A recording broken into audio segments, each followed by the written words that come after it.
السلام علیکم ورحمۃ اللہ وبرکاتہ۔ میرے اس اسلامک چینل کے ناظرین، آپ سب کو خوش آمدید اور مرحبا کہتا ہوں۔ سب سے پہلے تو آج رمضان المبارک کا پہلا روزہ ہے، آپ سب کو بہت بہت مبارکباد۔ تو روزہ جو ہے صحت یابی کا ذریعہ، آج یہ حدیث پڑھوں گا کیونکہ روزہ رکھنے کے بعد انسان صحت مند ہو جاتا ہے، کیونکہ میرے آقا کا فرمان ہے رمضان المبارک کے بعد لوگ دیکھتے ہیں یار تم پہلے کمزور تھے، اب رمضان المبارک کے بعد صحت مند بن گئے ہو، کیا وجہ ہے؟ تو یہ حدیث سماعت فرمائیں۔ حضرت ابو ہریرہ رضی اللہ تعالی عنہ سے روایت ہے کہ حضور نبی اکرم صلی اللہ علیہ وآلہ وسلم نے ارشاد فرمایا، اغزوا تغنموا وصوموا تصحوا وسافروا تستغنوا۔ یہ حدیث المعجم الاوسط کے اندر موجود ہے، تو وہاں پر 8312 اور مجمع الزوائد کے اندر بھی موجود ہے 5070 اس کا جو ہے نمبر ہے۔ آئیے اس حدیث کا ترجمہ سماعت فرمائیں۔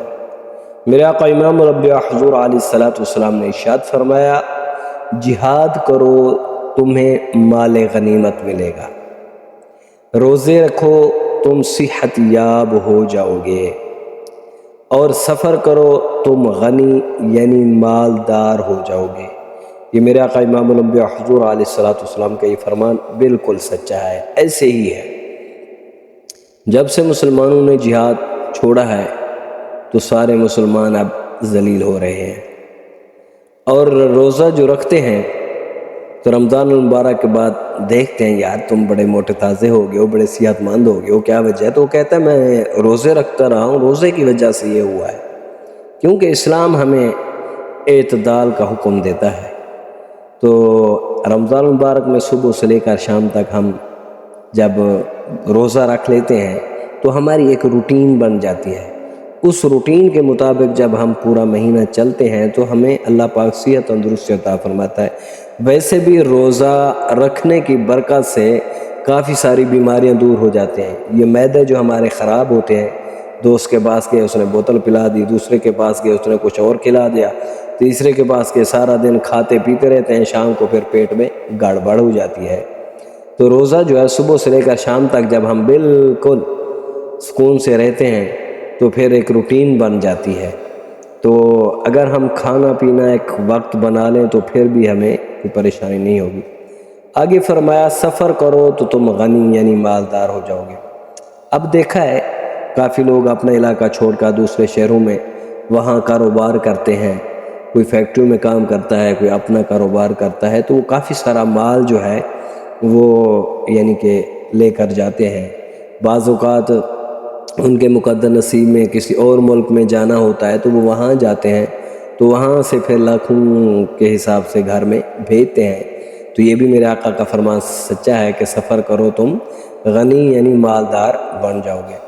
اس حدیث مبارک میں جہاد، روزہ اور سفر کے فوائد بیان ہوئے کہ حسن نیت سے جہاد کیا جائے تو اجر و ثواب اور دیگر فوائد کے ساتھ ساتھ مال غنیمت بھی ملتا ہے۔ روزہ رکھنے سے صحت ملتی ہے، اس لیے طعام جس کی غذا ہے، اور روزہ جو ہے وہ دل کی غذا ہے۔ طعام جو ہے کھانا پینا یہ جسم کی غذا ہے، جسم، اور روزہ جو ہے یہ دل کی غذا ہے۔ تو اجر و ثواب تو ملتا ہی ہے، دل اور جسم کو بہت سے فوائد بھی حاصل ہوتے ہیں۔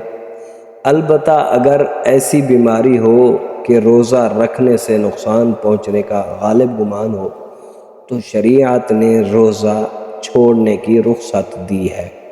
سفر میں اگرچہ مشقت و دشواری پیش آتی ہے، لیکن تجارت وغیرہ کے ارادے سے کیے جانے والے کتنے ہی سفر ہیں جو آدمی کو مالدار بنا دیتے ہیں۔ تو یہ حدیث بالکل میرے آقا کا فرمان ہر سچا ہے، اور یہ تو ہمیں پتہ بھی چل رہا ہے اس حدیث مبارک سے۔